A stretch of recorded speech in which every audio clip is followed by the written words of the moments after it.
Asina hotnjge video class 4 की English grammar subject.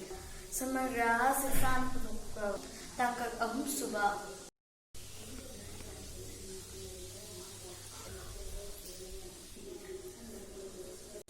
Bema nang kai subject pari bano. Nangi sampure se. Ima English grammar की common nouns and proper nouns pari ne. Sangumda han thaksango adu ima takpi ki ko. Saya.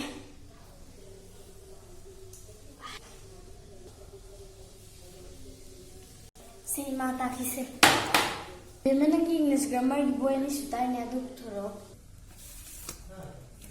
Ima se. Sile.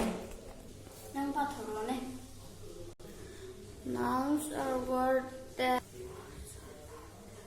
people, places, animals, things, ideas, and emotions. There are different types of nouns.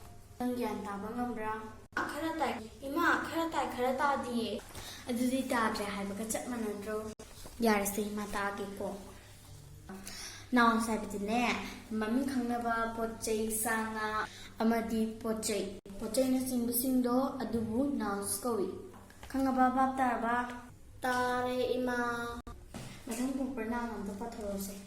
Nouns are the special names of people, animals, places, objects, and they always begin with capital letter. Proper noun haibdne nangi mami khairo chobane la mami gumba duga festival gumba chobane ingzido aduduni ko bab tarabro.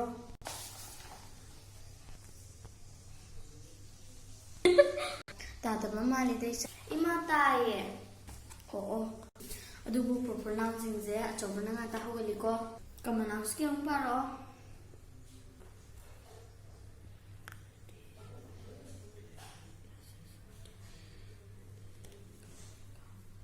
Common nouns heibD example or na haibba teacher gumba teachers haibane teachers haibdan nupi khaibane khaide ko adubu common nouns ko ani gi boss oira ani mapunjinabda adu example or the book ama nangi book to the book to bunang khataro nangi khatang na te book laise mi nangi suni ko adubu common nouns ko bab tarabu ichabu asigidine size the lotion ko mega syamana tamina khre samagra siksana puthok video class 4 की English grammar hoji mari leinaba question hangjari question adudi nouns amandi proper nouns ki examples khra pbiu WhatsApp ta natragana comment da haibya ya gani question adu